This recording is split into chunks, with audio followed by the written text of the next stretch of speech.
Hello, and welcome to episode 117 of the Casual Try Hard podcast. I'm Brian. And I'm James. And today we're going to talk about the best format, Legacy. This episode's a little weird. You'll have to apologize. They did spoiler season kind of strange this year, and spoiler season ended a week before it normally does. So we did our set review episode, and now we were not going to talk about new stuff for a week before we talk about new stuff next week. Yeah, like they did regular set, then they did the Commander product last week. And I think that at least like Mastery Progression on Arena ends this Thursday, so I don't know if the set comes out Thursday. It does, yeah. Okay, on Arena. Yep. So we'll have some things to talk about next week. Mm-hmm. I'm probably going to play a lot of Historic, so I'll have some Historic thoughts for you. Yep. I should also have some box opening videos, I hope. So, if you'd like to tweet at us what you want to see us talk about with the new set, or just what your thoughts are, you can get us at CasualTryPod on Twitter. Yep. You can also hit us up on Facebook at CasualTryHardMTG, or you can drop us an email, show@CasualTryHardMTG.com. Don't forget, if you guys are looking to pick up any of the stuff from Strixhaven or the Mystical Archives, or some of the stuff from Kaldheim that's super cheap right now, or some cool old border stuff from Time Spiral, make sure you're using our TCG Player affiliate link, tcg.casualtryhardmtg.com. Anything you purchase after following that link, all you have to do is navigate to TCG Player using that link. And anything you purchase after that will get a small sliver of help keep the show going. If you want to support us more directly, you can do so at patreon.com/casualtryhardmtg. Patrons get early access to show notes. They get access to our pre-show ramblings, which are kind of a little bit of everything, hodgepodge of whatever's going on in our day-to-day. I just finished making up the patron give back. I've got them all laid out on my desk in front of me here, so they should be going out this week sometime. So sign up for our Patreon, patreon.com/casualtryhardmtg. I mentioned just a minute ago that I should have some box opening stuff coming up soon for Strixhaven. You can find that on our YouTube channel, CasualTryHardMTG on YouTube. Make sure if you're headed over there to look at some stuff, subscribe, give us thumbs up, all that kind of stuff. It helps grow the channel. Also, I imagine you're going to put first impressions of some stuff up for Strixhaven. Yeah. Like I said, I'll probably do a couple videos. I'll either do a couple drafts, or I'll do a couple historic gameplays. Mm-hmm. I have a updated brainstorm included version of Neoform that is all built except for the brainstorms. Oh, nice. So just need to throw in some brainstorms, and we have a deck. There you go. We also have a Discord channel. Should be a link in the description. There's also a link all over all our social media. So if you're looking to get into our Discord, you can check that out there. We got anything else for the intro, or are we ready to get on to the meat of this? I think we're ready to get on to the meat of this. All right. So I guess it was a couple weeks ago at this point. We were having a discussion in Discord and talking about some reserve list stuff. And Sabotage wanted to hear us converse about the reserve list, spikes, buyouts, and legacy. In particular, that they're feeling priced out of the format and that they won't ever get to experience it. I mean, I have a bunch of legacy cards, and I feel priced out of the format. So I understand your pain. I understand your pain. Is what's happening with the prices something you wouldn't expect for any kind of collectible? No. See, Magic is weird because it's not just a collectible. Like, a lot of things that fall into the collectible category don't have, like, some other type of value tied to them. Like, if you're talking about, number one Spider-Man or something, right? Comic books. Sure, you might want to, like, read the pages, but they're on the internet. So it's not like you can't get the information somewhere else, right? Yeah. The only thing that's valuable of number one Spider-Man is the fact that it is number one Spider-Man. That's not the same with Magic, where if you have a Gaia's Cradle, you don't have access to that card outside of having a Gaia's Cradle. So if you want to play the Cradle, you need to have the Cradle. Yeah. So I think that's kind of what differentiates Magic as a collectible from some other collectible stuff. Yeah, basically the fact that they are game pieces and not having them precludes you from playing certain versions of the game. Even so, like, a lot of the value in these cards aren't tied to their playability, right? They're tied to scarcity. I mean, yes and no. It certainly used to be that way. Like when we first started hearing about the like quote unquote reserve list spikes, they were played cards that saw tournament play. Yes. Over time, it's kind of progressed to the point that things that, don't see any play are starting to get hit with, buyouts and spikes also. But I don't think you can completely sever the tie between, being played and value. Like a Tabernacle is always going to be worth more than a didgeridoo. Yeah. Even though they're both on the reserve list. Yeah, but I think that this goes to something I'm going to say later. If you were to ban Tabernacle, how much does Tabernacle's price fall? Probably I think none. Very little. Yeah. So I don't know how much of the value of that card is actually tied to the fact that it's played as a one of in one legacy deck, and maybe it sees some commander play. I have no idea.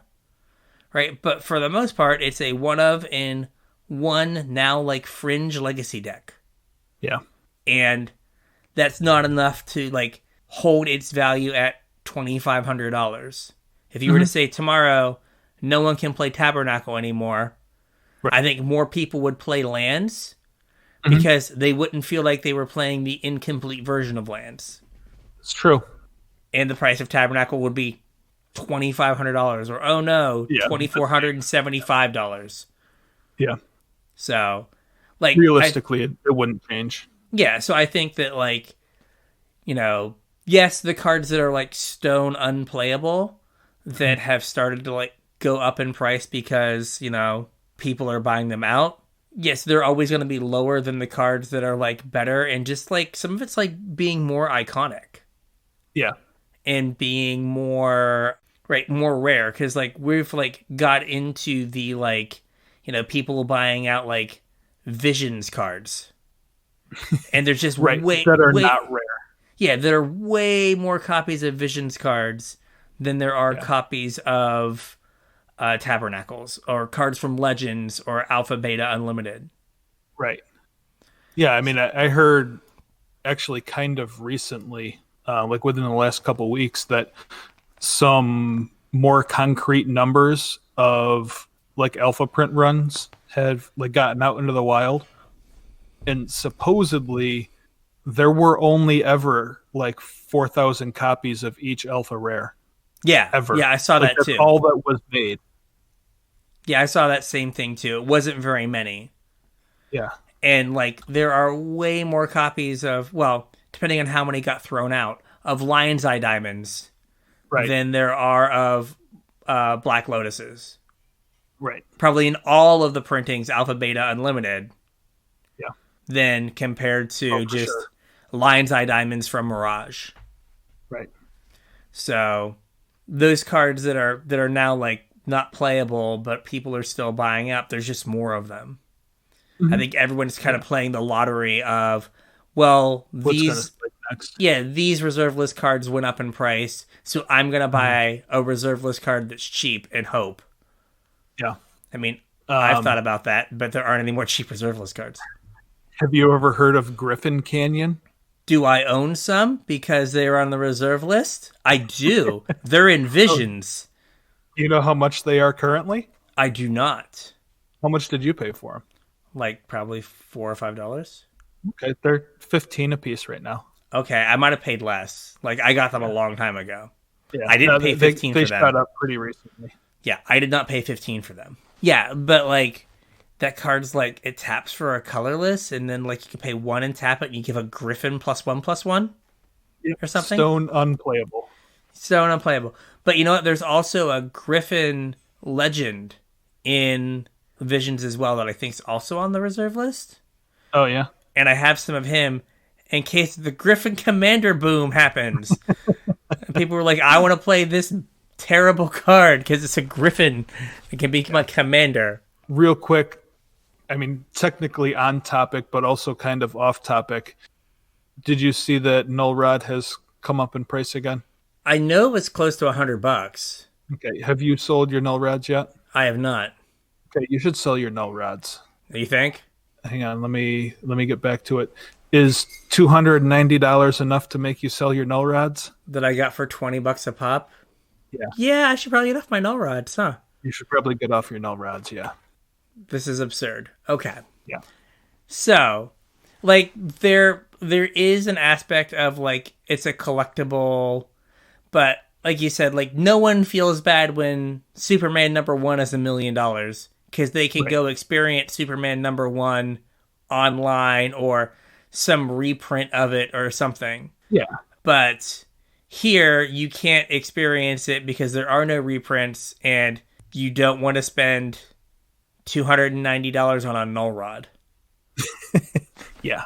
Right? Like, I need a Null Rod for this deck, and it's $300. I guess I'm not going to play this deck, or I'm going to play something that's not as good as Null Rod. Yep. Right? So, yeah, there aren't the feel-bads. Right? Mm-hmm. Like, when there's, like, the Honus Wagner rookie card that sells for, like, $1 million or whatever, you're just like, okay, cool. Like, does it impact me? Right. My life is not going to change because I don't have that card. Yeah, but when guys will preclude you from playing elves. Yeah, it's like, nope, can't spend $1,000 on a Gaia's Cradle. So, and that's probably an old price. 4 of them. Yeah, and that's probably an old price. Yeah, I'm sure it is. So, what is the reserve list? So, like, I think we've talked about it before, but just like a quick crash course. All right. In the beginning, Wizards was a small company, and they didn't have any idea of how popular the game was going to be. So when they went to print, they printed as much as they could afford. And that's how they determined what the print runs were. They printed absolutely as much as they could afford to print. And then when all that sold, they sent it back to print again. And then when that all sold, they sent it back to print again. That's where you got Alpha, Beta, Unlimited from. Alpha was as much as they could afford. Beta was all the profits from Alpha, and Unlimited was all the profits from Beta.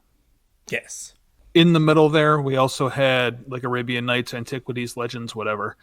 About the point where we come up to like Revised and Dark, the quantity that Wizards could afford to print had roughly matched the demand. I played back then, so part of this is just from my recollection. I don't know if there's any hard numbers or not, but I don't remember like the Dark and Revised sitting around.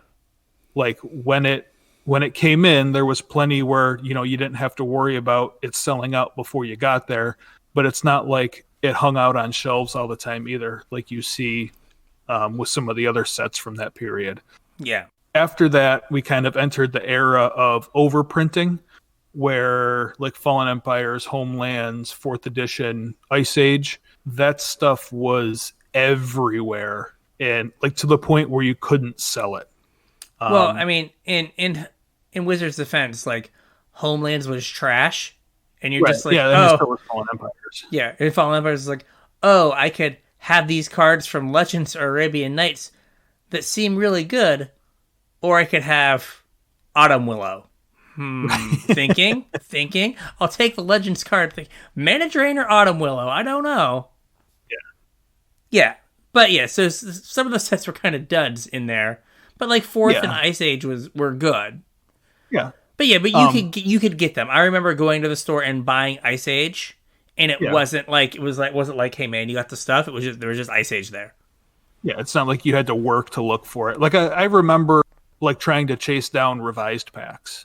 Not because it was super hard to get, but just that, you know, it was at the tail end of its life cycle, and it wasn't just hanging out at every store.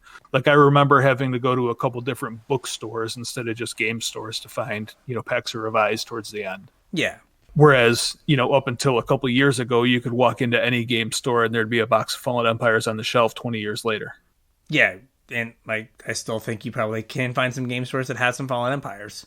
I don't know if you've priced Fallen Empire sealed product lately, but I don't think that's the case anymore. Has it gone through the roof? Yeah. Okay. Yep. Hey, would you like But some yeah, I bad mean, cards? exactly. Up until a few years ago, like I think I was talking to you when this happened. I think I was talking to you like in our group chat watching an event, but like Star City Games posted up that they were like fire sailing Fallen Empires boxes for a couple $100 a piece. Okay. And that was the point where supply dried up. I think that they had liquidated a distributor and just taken all of the Fallen Empires that was left and was just moving it. And since that point, Sealed Fallen Empires has gone up significantly. Okay. Give me 1 second. So we had all these like sets that started to like get larger print runs. Mm-hmm. And then Wizards was like, well, there are all these people that haven't got access to all these cool cards or some of these cool cards that we printed early on. Yep. So they did Chronicles. There was kind of a couple sets that were in the same vein as Chronicles. We only got Chronicles here, but there was also like the game was kind of expanding overseas too in different languages. So we had like the 4 and black border cards that was basically revised but in different languages in black border, and then we had Chronicles here, and we had Renaissance overseas as well, which is mostly the same as Chronicles, except it was a different set of reprints. Gotcha. Okay. But Chronicles was a reprint only set from Arabian Nights, Antiquities, Legends, and Dark. It was all white border, and they kept their old expansion symbols.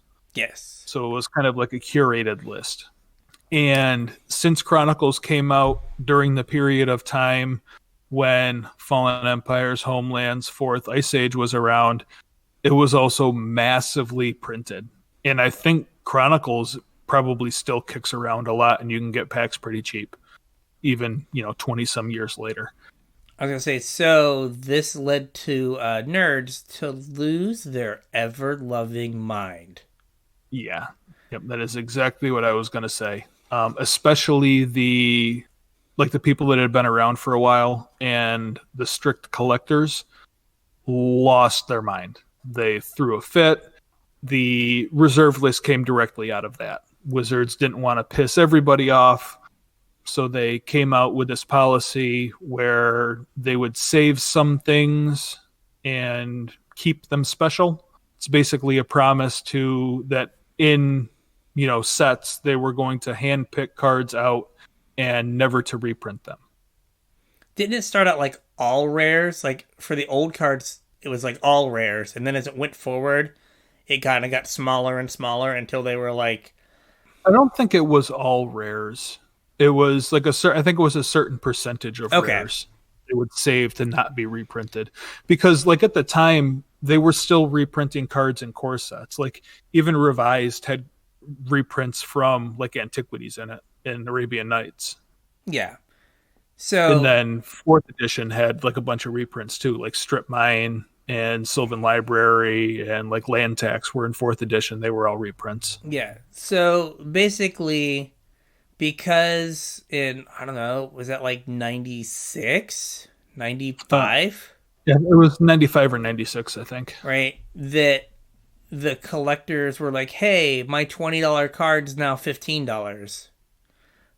Wizards was like, okay, let's not print cards, these certain cards. And that gave birth to the reserve list. And, in 95, 96 bucks, like I remember buying $20 Underground Seas, right? Yep. And like, that's fine. Okay, the card went from $15 to $20, or it's not going to ever be printed again. Now it's $25. Yeah. I don't think they ever envisioned the game being around in 25 years. Yeah, and having $1,100 Underground Seas. Yeah, like they never envisioned that to be how the game was going to go. They were just trying to like make it to 1997, right, or 1998. Well, we don't want to take off a huge part of our customer base by devaluing their cards as a collectible, because there's a lot of people that didn't think of them as like game pieces. And also, like, if the game piece, if Underground Seeds were $20, you were like, well, if I want 4 Underground Seeds, I'll just spend $80. which $80 in like mid 90s bucks is a lot of money, but it's well, not. I mean, you're also talking about like a different demographic too. Like back in the 90s, there wasn't like the plethora of, late 30s, early 40s-year-old dudes playing this game. Yeah. It was mainly kids. I mean, there were some older people that I remember playing against, but not like it is today. Yeah, well, and it's that also would keep prices down because they have no disposable income. Right, yeah. I want to sell this underground sea for $100. Cool, bro. Like, I cut grass. I will get back to you in a month and a half when I have saved $100. I don't know if I ever told you this story, but there was a guy that I used to. I mean, he didn't live in my hometown, but lived in like the greater Syracuse area, and I would run into him at tournaments. And he was, 5 or 6 years older than me at the time, but he was a nice enough dude. And I used to make it a point when I went to a weekend event I don't remember what the dude's name was, but to go over to him and say hi. And I remember one tournament I went to, and I saw him talking to like the shop owner or whatever, and he was selling his cards. And I was like, "Oh, what are you doing?" He's like, "Oh, well, I just got my driver's license and I need a car, so I'm selling all my cards." And he had like all of the power and like a handful, like a stack of duels. And he's like, "Yeah, I just got like $4,000 for, this long box full of power and dual lands." Yeah. Whew. Yeah. Right. So, that's where the reserve list comes from, and that's where, the safety of these as like, as it's weird to say, as an investment item is because Wizards has basically said we legally can't print these cards because in some timeline we could be sued. Yeah. And it's not worth it for them. Yeah. And just real quick, there was no Twitter. Think about how angry the nerds had to be that they had to get out like a typewriter and they had to type an angry letter, get a send stamp, it to the duelist. And send it to the duelist or send it to like Wizards HQ. Right. Yeah. They're like, oh my God, we got 7 letters that these people are mad. Oh my gosh. Yeah. Right. So a much different time. Oh yeah. Other than Wizards, whose fault is it that Magic decks are kidney cost? I think fault is pretty, like, that's a pretty strong word. But strong man. I know where you're going with this. It's the evil investor's fault. There we go. Thank you. There we go. Yeah. And the reason I say that that's a strong word is because, like, part of what we do is, like, we're the evil investors. Like, that's part of why we wanted to do this show in the first place, right? Yeah. Like, we wanted to teach everybody kind of our tips and tricks to, like, get the most out of your Magic experience.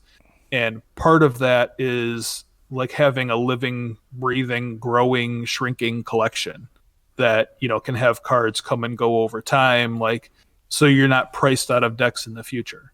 And that's part of the problem, is that these evil investor types that are, using these game pieces as investment vehicles or stores of value for a future date or, speculation targets or whatever, are kind of, I guess, messing the game up for people that aren't.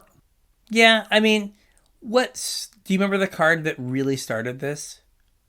Like, yeah, it was the Moat guy, right? It was Moat. So Moats were like $200 or something. Yeah, which a couple is not $100. Cheap, yeah. Well, he bought them out and like tripled their price in like a week. Yeah. And that's when people started to realize that the actual market is really, really small. And on the older stuff.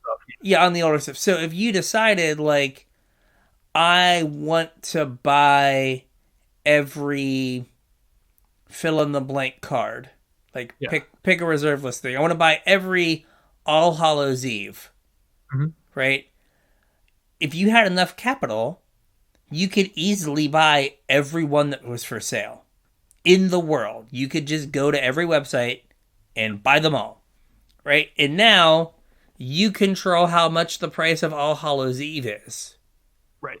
So if they were $100 a pop, you could start selling them at $700 a pop because you own all of them.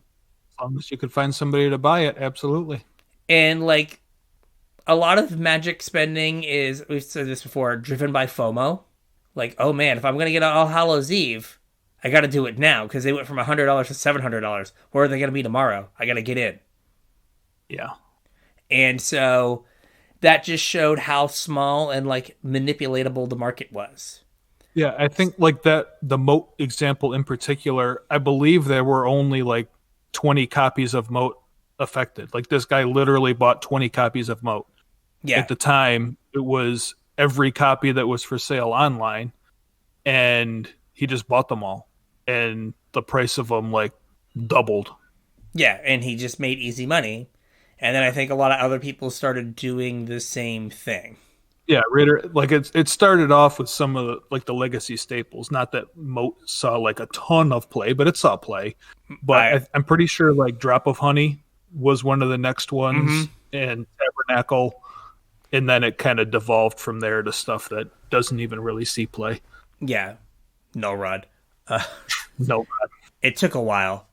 I was getting Null Rods 5 years ago. I think I only have 4 or 5, but I was getting them like 5 years ago. You probably are only ever going to need 1 or 2. So at least 3 of them can leave. At least 3 of them can leave. So, like, there is the investor aspect, but part of it is just like, I think the investor aspect is where you get like the cards that don't see play. Yeah. That are going up. Right? Well, I mean, some of that could be FOMO too, though. It can be. But what I mean is, like, the cards that are like, there's 70 of these for sale.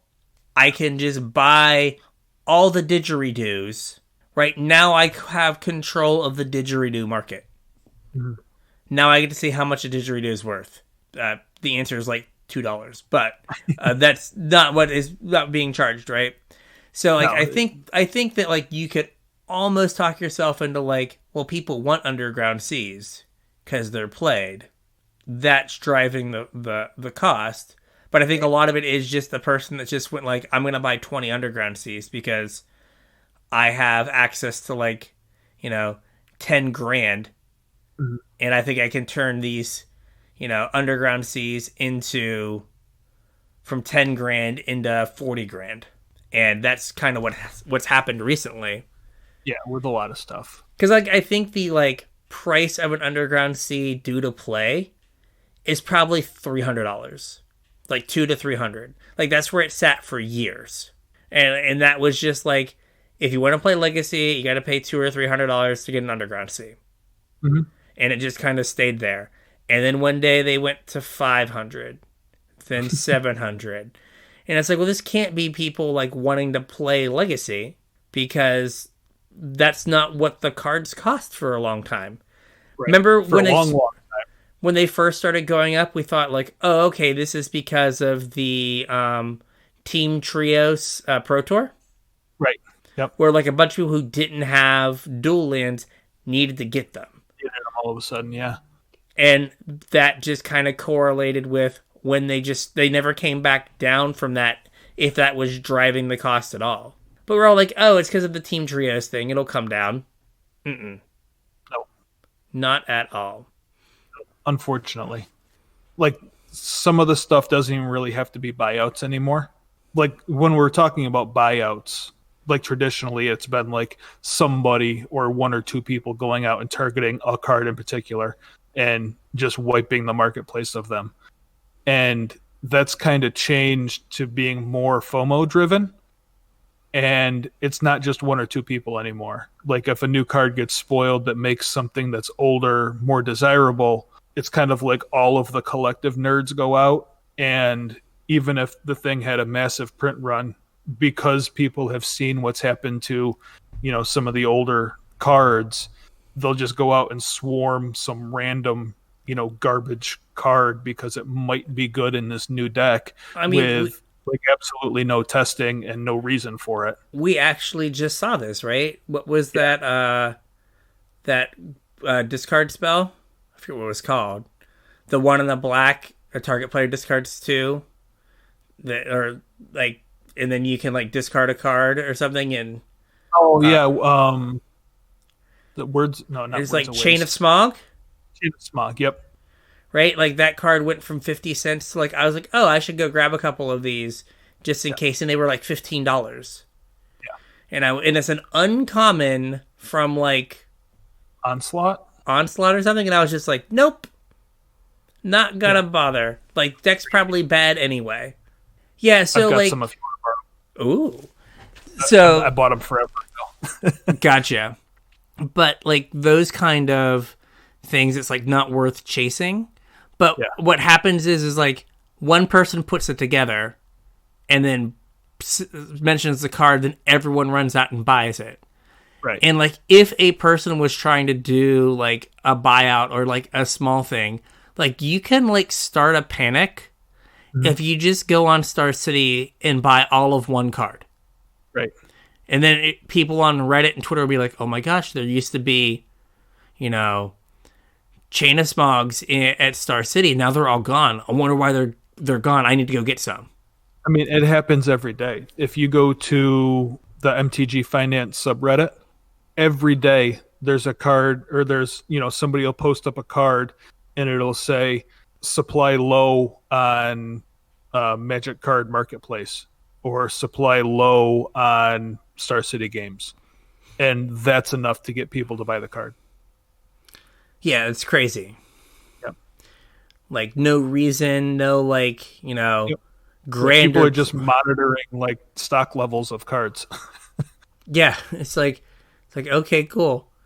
Right? And then, like, someone sends in a long box full of them. And it's just like, oh, oops, I guess we goofed. Right? I mean, that's what you got to be careful of.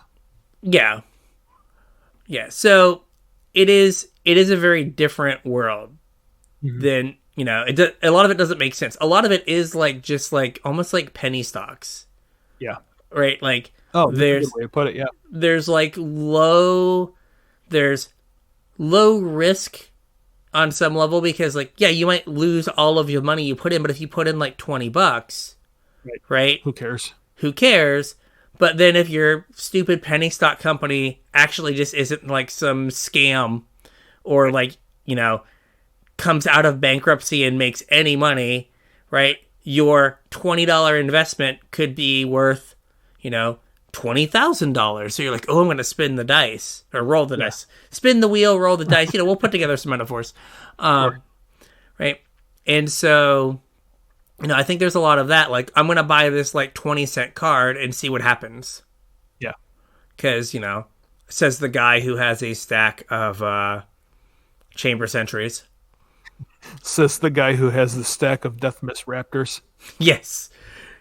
So, like, we're not without fault, but like, I own like 100 Chamber Sentries or maybe more, and like, I'm probably out like $20.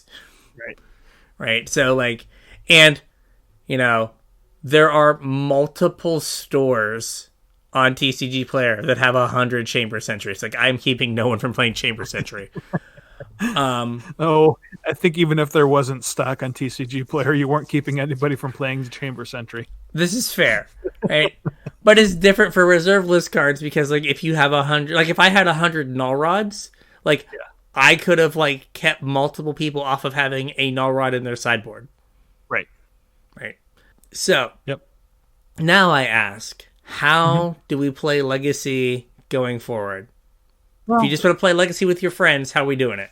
I know when back in the before times when we ran Monday Night Legacy and ran it out of 2 long boxes. One of our friends had a bunch of Legacy decks printed. And they weren't, I mean, you could definitely tell looking at them, they were not real Magic cards, but, there was name, casting cost, some artwork. For all intents and purposes, you could play the game with these cards. And that's fine as long as everybody's fine with it and the event's not sanctioned. You are allowed to do this. But it was a really great way to get some people interested in the format that probably didn't have any means to buy into the format. Yeah. And like we ran that Legacy Gauntlet for years, right? A couple years at least. A couple years. Yeah, like interest kind of waxed and waned. I think that as Legacy got more expensive, I think people were maybe a little less interested in playing the Gauntlet because they knew they could never like play it anywhere else. Yeah, but no, I think that there's definitely people enjoyed it. The people who had Legacy decks were just happy to have people to play against, which is like a long running theme with Legacy players. It's like, oh, I get to actually play my cards. Right. Yeah. No Legacy player, nobody that enjoys the format is going to care if you are using proxies or not, because really they just want to play with their cards. I'm willing to bet that the same goes for like EDH players and CEDH players as well. Like, nobody really cares as long as you get to play the game that you want to play. Yeah, and again, like as long as it's not sanctioned, as long as you don't put the store at like at any kind of risk. Right. Right. And like, you know, if you and a friend have heard about Legacy and you want to play Legacy, like the number of like you put 60 islands in a sleeve and then you print out like 60 cards on your printer and you cut them out, you do a little arts and crafts project, slide them in front of your islands, and there you go, you have a Legacy deck. Right. And it costs you like the hour of arts and crafts time. Yeah. The one thing that I will say is like being somebody that has played against a bunch of people with proxy Legacy cards, or proxy cards in general, I guess I should say, like just put a little bit of effort into your proxies. Yeah, if there's like a bunch of like white stuff sticking out of the top of your sleeve, like clean that up. Like make sure they're legible. Yeah, like if you just put a pen in your mouth and then scrawled over a piece of paper, like that doesn't work. Yeah. Yeah. Especially like with some of the more obscure stuff, because like that's kind of what makes Legacy cool, is you get to play like a bunch of obscure cards that maybe people don't necessarily know about. And if nobody knows what the cards do, then that's a problem. Yeah, like if I say to you like Metalworker, you know what Metalworker does because you're old like me. Right. But if like you're playing against someone who's newer and you just have written Metalworker on a card, they have no idea. Right. Let's see here. It's a 3-mana 1/2 that you tap it, reveal artifacts from your hand, and you get 2 colorless mana for each artifact you revealed this way. Yep. Right. Cool. But like if you've been playing Magic for like 3 years. And you probably have no idea what you have no idea. So like be like mindful of that person. Yeah. So you have some like cool like proxy sites. Yeah. One of the things that like I didn't want to just put up here, go buy fake cards, because I don't think that's necessarily what people should do. And that's not really what I meant when I was talking about this kind of stuff. I have come across, like I'm interested in some of the altars that people do. Like there's some really cool altars. Like was it Klug does some amazing altars. And in looking through some of this altar stuff, I came across a couple places to have like actual cards printed that are altars. And like just to clarify that, like there's like people in the community that will like digitally mock up whatever card and like change the artwork or change the frame, the frame, the border, the whole layout of the card, and like there's some wild stuff out there. I think the proxy guy is one of the more famous ones. Do not ask him to buy his card; he yells at you every time. But like proxy guy on Twitter, just in general, you're not supposed to ask any of them to buy cards because that's like a big legal no-no. Yes, right.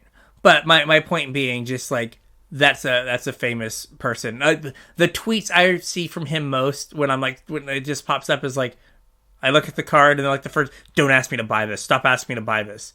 I'm like, okay, dude, I'm sorry, people are dumb, but but yeah, like I'm all for like, you know, if you want to get printed in Underground Sea as a proxy, right?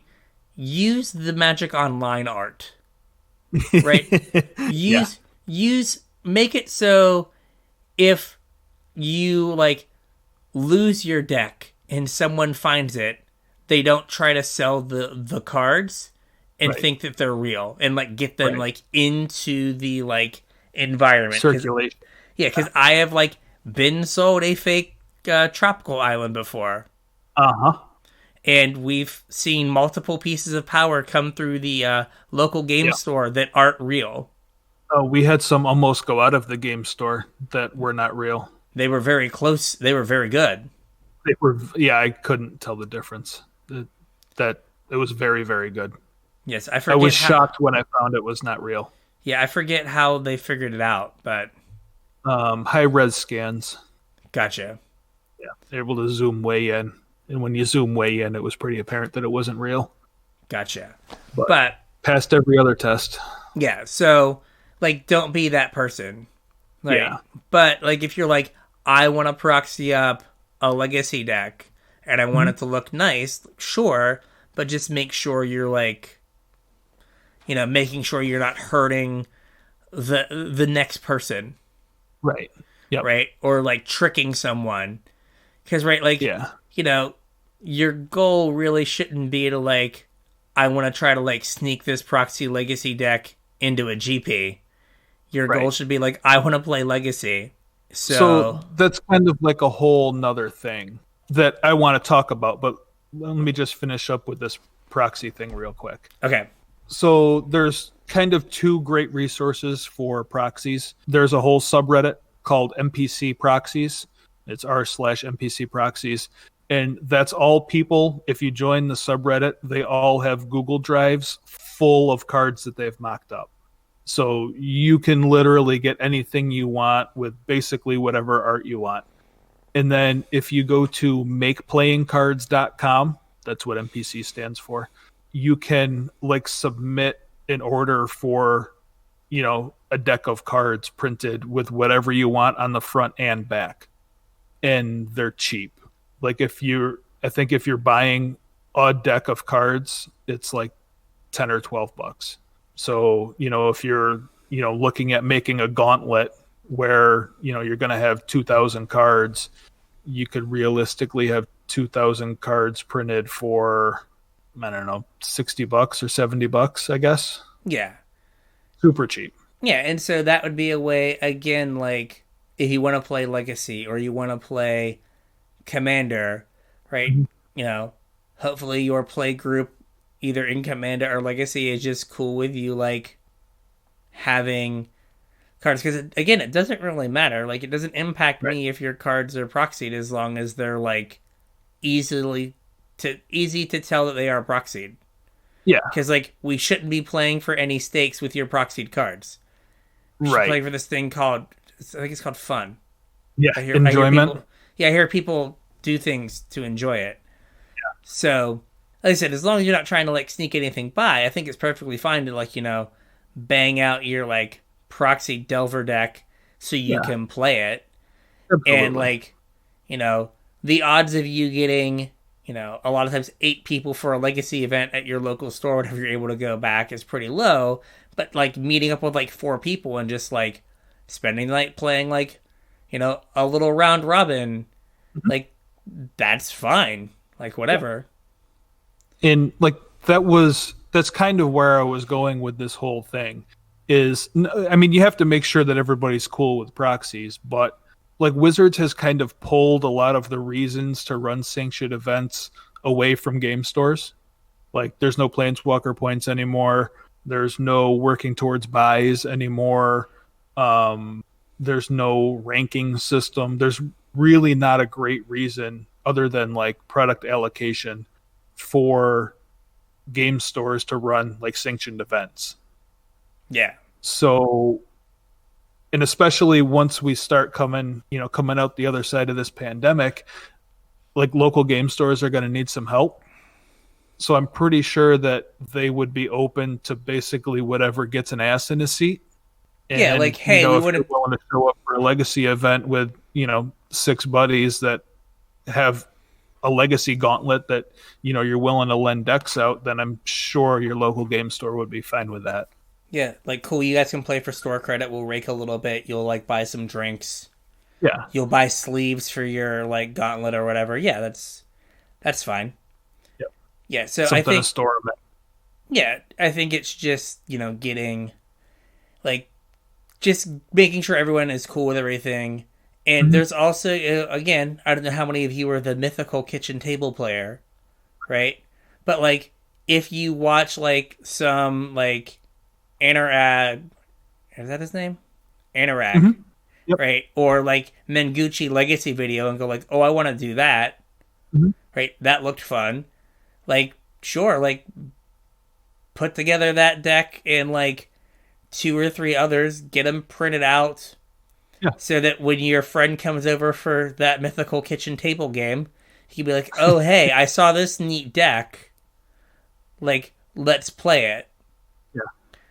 And I mean, that's kind of how I got into Legacy. You remember that tournament? That it was like a Eternal Weekend or something? Like the first weekend Depths was like a big deck.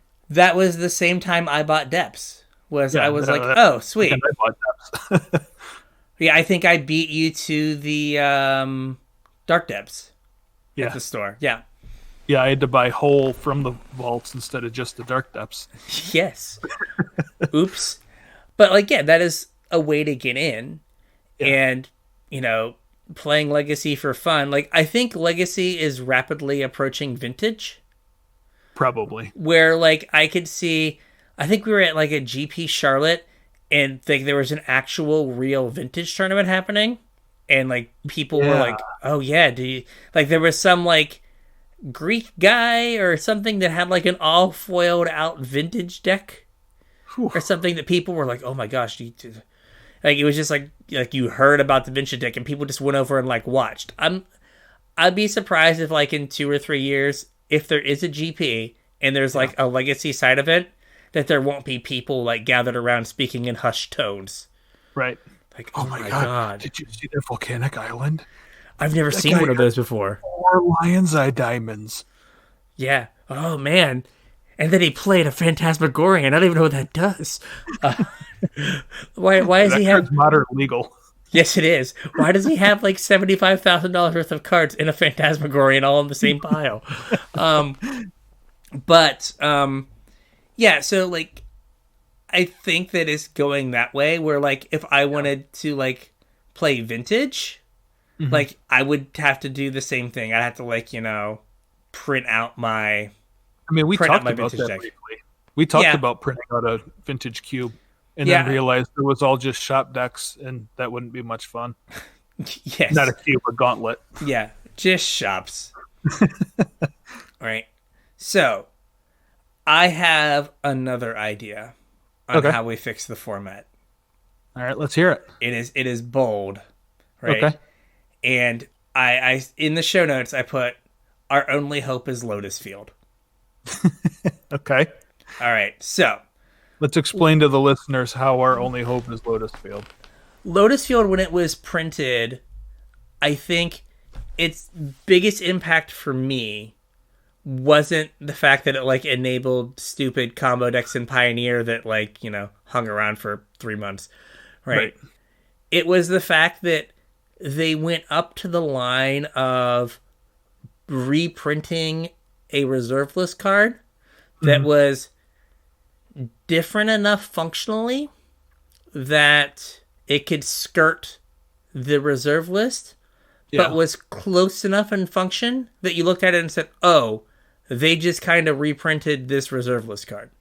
Yeah. Now, we've been kind of creeping up to this line slowly, but Lotus Field is probably the closest that we've gotten to the line. Yeah.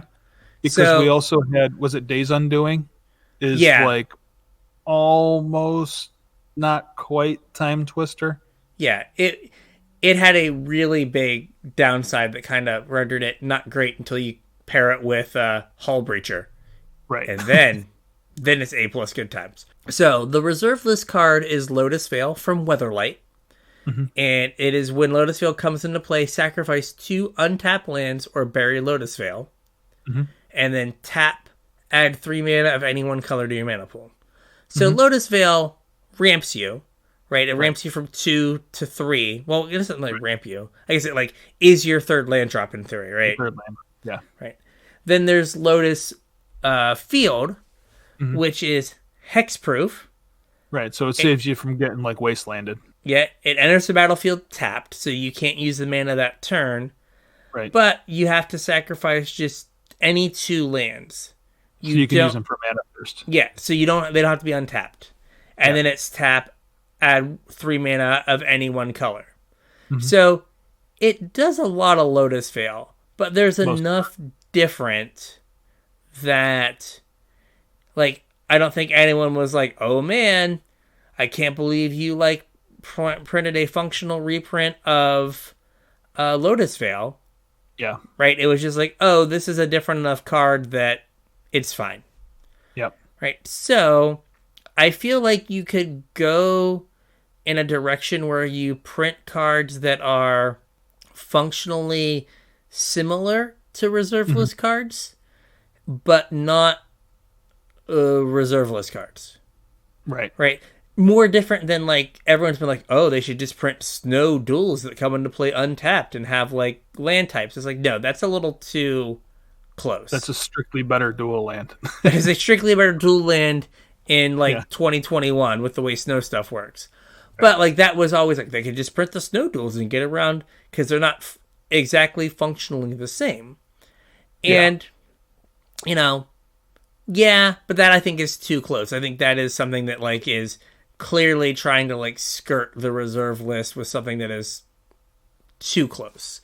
Yeah. So I was thinking that you could print slight variations of, like, heavily played reserve list cards, because really the pricing in Legacy is like 7 cards. Well, not counting the duels, 17 maybe. Like, I went through, like, the most played spells according to, like, MTG Goldfish, and, like, it was either most played spells or most played cards. Like, Lion's Eye Diamond is, like, 50th, and it's, like, the first reserve list card that's not a duel. So I think it was the spells. So it's not like it's this huge amount, like, all the top tiers or all the most played cards are reserve list cards if you take out the lands, right? So as to not, like, you know, kind of change the feel of Legacy, right? Like, Shocklands have, like, a very distinct downside. Unless you're playing Shadow. Unless you're playing Shadow. Right? I mean, that's a legitimate competitive deck in Legacy. It is. But what if we had fast lands? So, like, the lands from Scars or Kaladesh, but they had basic land types. Yeah, I mean, they'd be different enough from duels that you wouldn't just call it a reprint of a duel. Right, your first 3 or 4 3 turns in Delver, they are exactly the same as dual lands. Well, I mean, to be fair, most of the game would play out the same. Like, how many games played against Delver where they had more than 3 lands? Very few, right? I mean, especially, like, you get wastelanded, so now you have an extra land drop with an untapped land because you played a wasteland.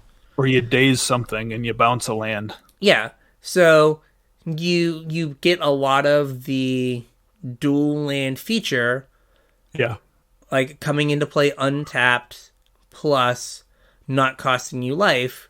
That's kind of the backbone of Legacy. I think that one's, like, the easiest. Now, this next one is probably too close, but I also came up with some sweet names. So instead of Gaia's Cradle, we have Gaia's Playpen. It taps for a colorless, and then you can tap to add a green for each creature you control. That's probably too close. I'll be the first to admit. You could also do the same thing, Sarah's Hideout, as opposed to Sarah's Sanctum. Same thing. But you could do some twist on these lands where, you know, Gaia's Aside from making them double face cards. Yeah. Gaia's Playpen, you have to, like, sacrifice a creature when it comes into play. Or sack a land. Right? Like, it's a market downside, but it lets you play elves. Right. City of Scumbags. Tap and head 2. When another land enters the battlefield under your control, you sack it. Now, so what's interesting is City of Traders is when you play a land. So fetching doesn't count as playing a land. Oh. So by changing it to when a land comes into play, You're making it slightly worse. Yeah, but still so does most of the same thing. yeah. So I found out about the fetching thing like in a tournament. I was Yeah. like, can I fetch? Like that doesn't count as like playing a land, right? Or it was like a matter reshaper trigger. It's like I'm just putting it onto the battlefield. I'm not playing it. Yeah. And they're like, yeah, that doesn't count as playing. I'm like, oh, Yeah. cool. Right?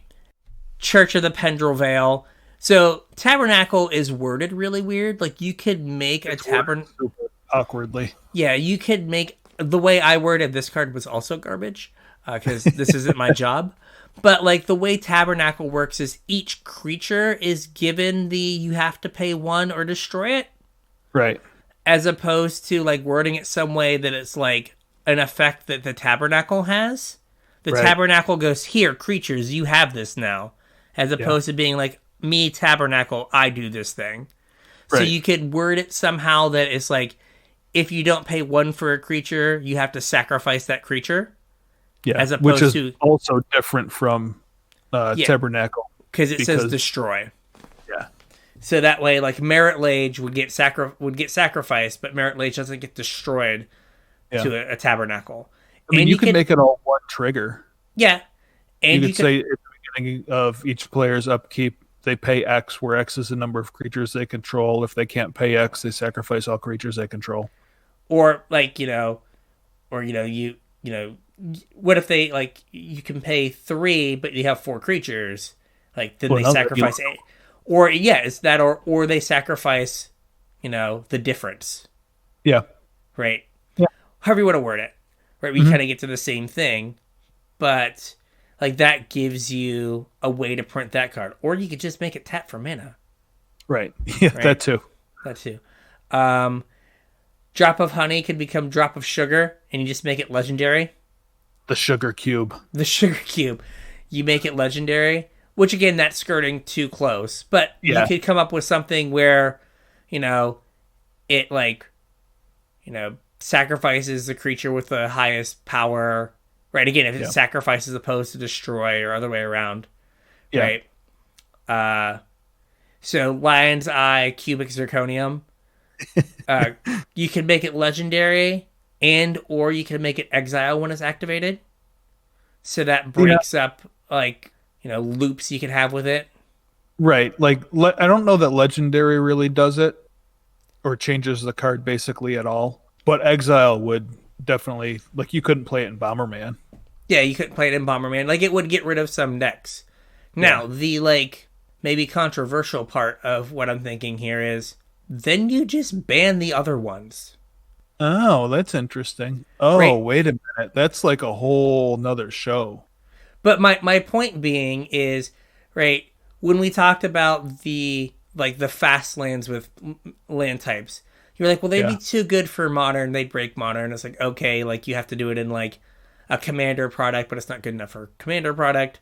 But my fear was like, okay, they're too good for Modern because now you have too many versions of Watery Grave, right? You now have 8 Watery Graves or Watery Grave adjacent thing, right? Yeah.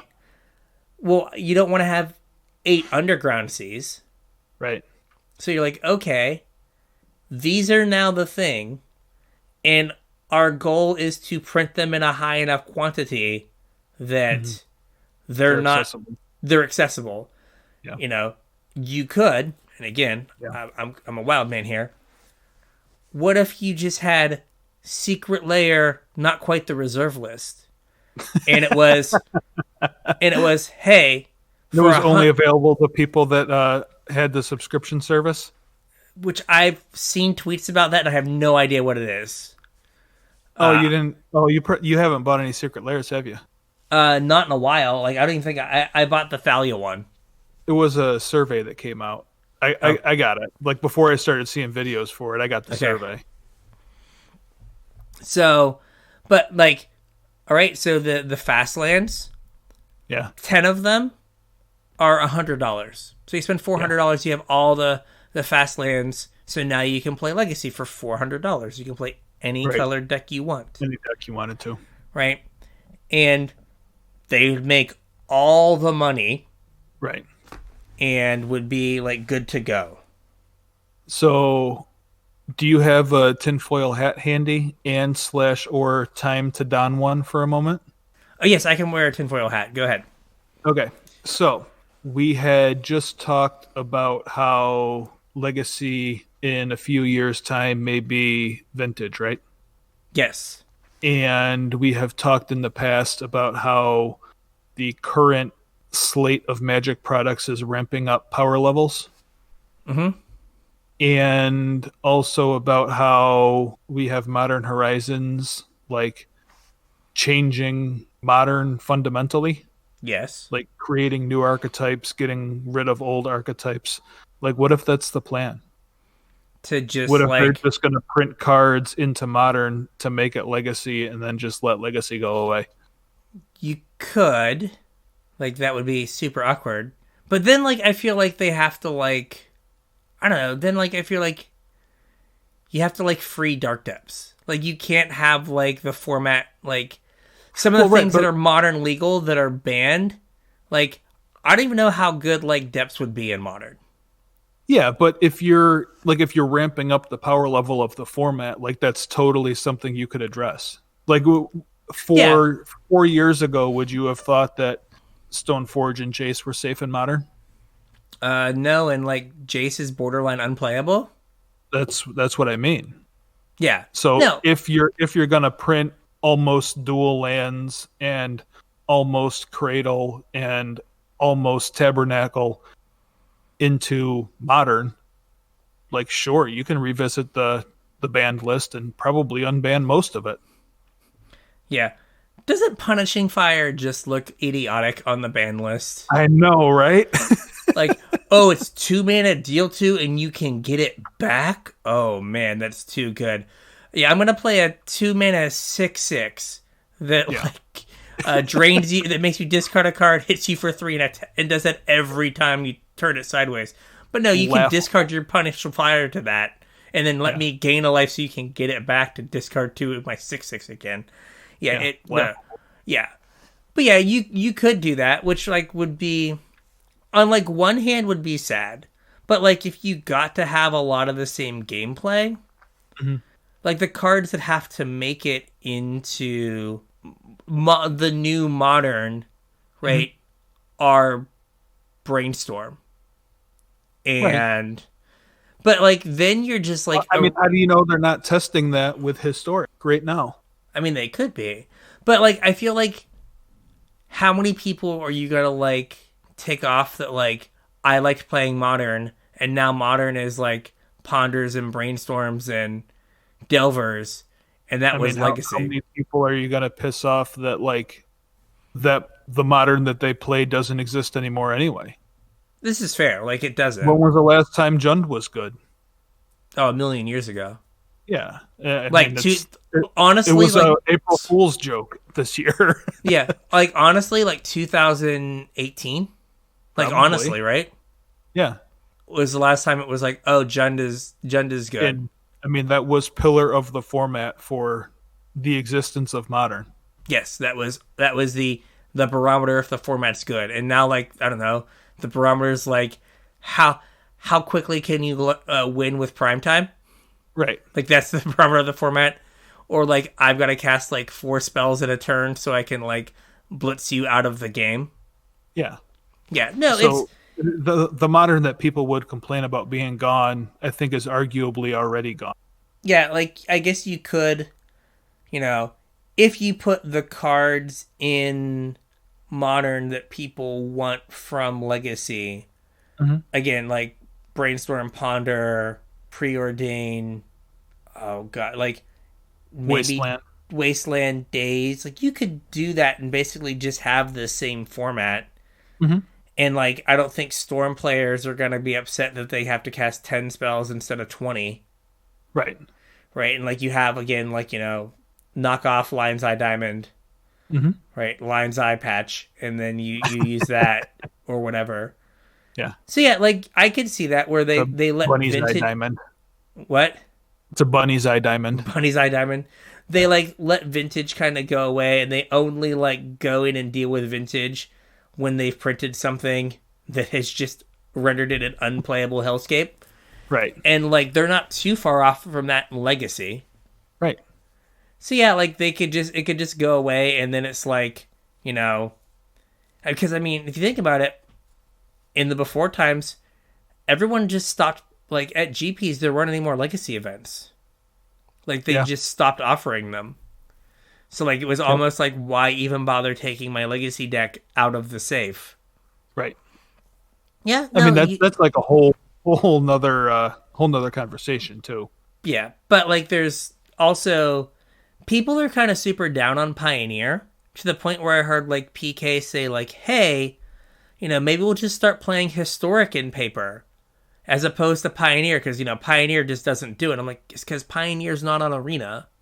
It never had the chance to do it. It never had the chance. It existed, and then nobody played Magic anymore. Yeah, it existed for 5 months, was like questionably like curated. Everyone was super hyped for it, and then it went away. And I'm like, I don't think the answer, but like, yeah, you could see like Pioneer filling the like Modern spot. Yeah.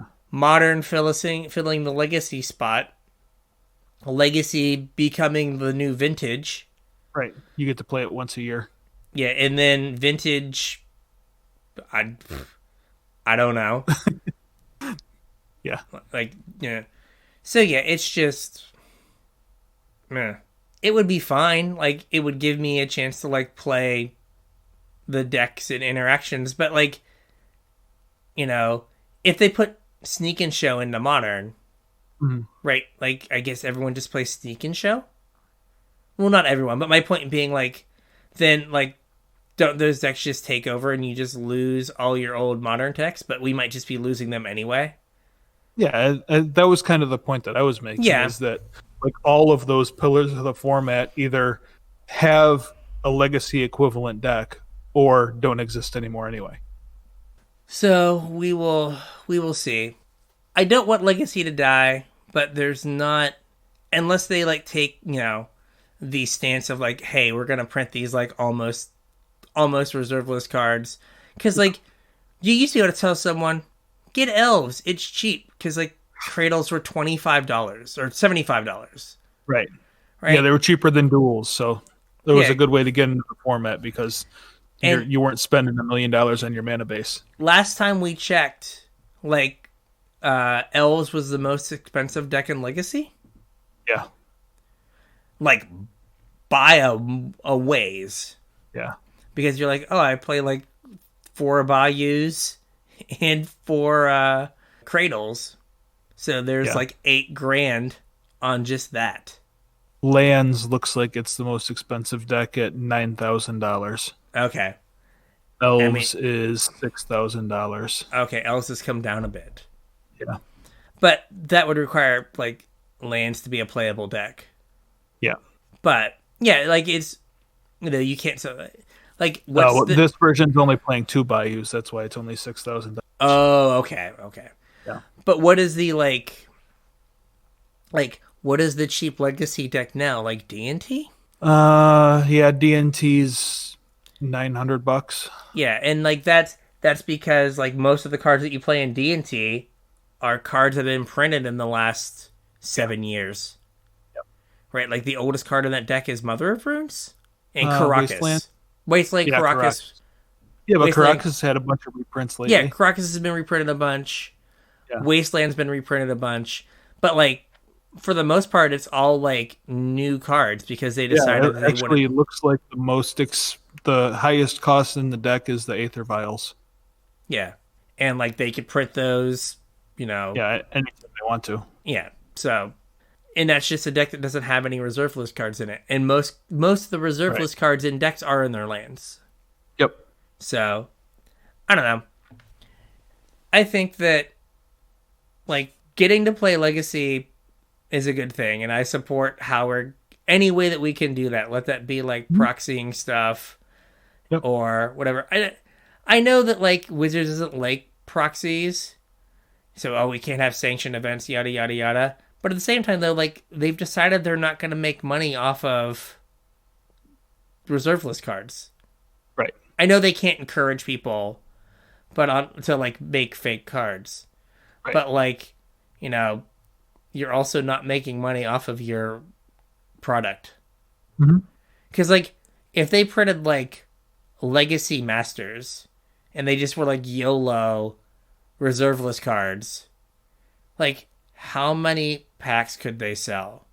All of them. Yeah, like, they couldn't As keep... much as they could print. Yeah, like, they would be printing it like a core set and it just wouldn't exist. Right. I mean, look at Time Spiral. Yeah.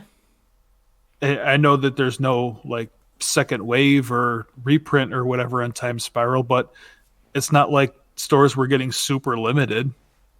And it's just gone and almost $400 a box now. Whew. Yeah. I was seeing listings for like $360, $370 a box. Jeez. Yeah. The set's 2 weeks old. Yeah. It just boggles my mind, like, that they can't figure out how to weasel out of the reserve list and, like, make stacks of cash, but they're making stacks of cash with it. So, like, I guess it's not worth... What's the incentive? Yeah. Well, we can make an extra stack, but we, like, run the risk of losing half a stack. So it's not worth it to us. Right. It's not worth the headache. Yeah.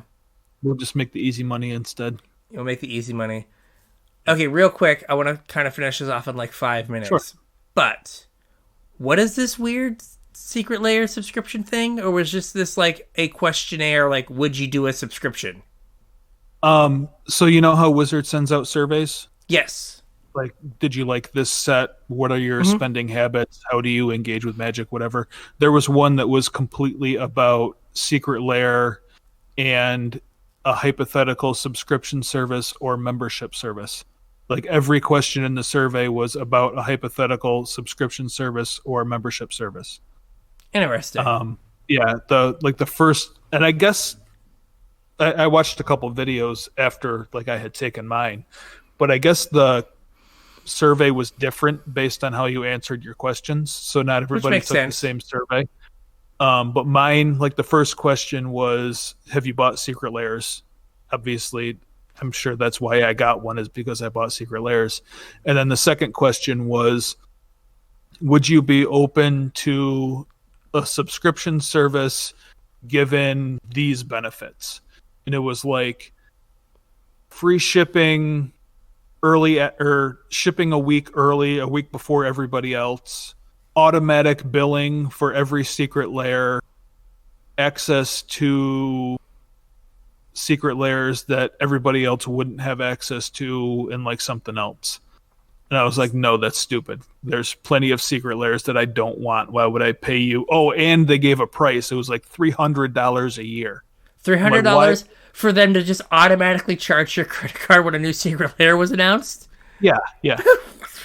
Wow. Yeah. For the honor of letting you spend my money, I got to give you $300? Like, I'm good. Yeah. I'm good. Thank you. There's plenty of Secret Lairs that I have absolutely zero interest in. There's no way I'm going to give you $300 to get put on your list to get them a week early.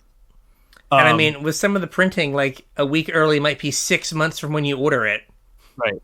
So there was a couple questions about that, and they wanted you to, like, even if you weren't interested, they wanted you to like rank the benefits and tell them which ones you'd be more apt like to see in a product, I guess. Okay. And then there was one that was membership, where it wasn't as expensive and you weren't locked into buying every Secret Lair, but you still got access to like the special ones that weren't available to the public. I think they said 4 per year, and free shipping and something else. And like maybe that one would be worth it, but yeah, so it was a survey that they came out with, and I think the professor did a video on it. I think Vince did a video on it. Yeah. I saw stuff about it and I was just like, what is this? Yeah. I like didn't go deep. So okay, it wasn't something that they announced that they were doing. It was no, but traditionally these surveys have come true. Like there was a survey that came out that was all about product packaging, and it had pictures of what ended up being Ixalan packs. Okay. So these surveys do have a history of being like not necessarily surveys, but this is coming. We want to see what the reaction's going to be. Gotcha. So, all right. So get ready for that. Get ready for a subscription service I won't partake in. Excellent. Yeah. Until they like print like super duper fancy Merit Lage tokens or something. Yeah. 3-dimensional, like all tentacles. It's actually a mini. It's a Warhammer mini. Perfect. Oh, that's the crossover, huh? That's the crossover. It's just a Merit Lage token. Well, no, we get a Warhammer expansion set, and Warhammer gets a Merit Lage army. It's a Merit Lage army. But it's a card. They get a card that is their Merit Lage, and we get the minis. How does this fit in your deck box? Shh. Doesn't matter. Doesn't matter. Mom doesn't care. Neither do I. Yeah, it folds flat, then you like pick it up. It's like an accordion. Poof. All right. It's like an origami mom. Origami mom. All right. So with that, we've talked all things Legacy and Origami Mom. So I think that's an episode. I think that it is too. So if you'd like to get at us with how you think we should play Legacy in the future, you can get us at CasualTryPod. You can also hit us up on Facebook at CasualTryHardMTG. You can drop us an email, show@CasualTryHardMTG.com. Don't forget, if you're looking to pick up any new stuff, if you want some of the Mystical Archive cards, if you're looking for some of the old Border Time Spiral stuff, I think most of the Keldheim stuff is super cheap right now. If you're looking to fill out your collection a little bit, please use our TCG Player affiliate link, tcg.casualtryhardmtg.com.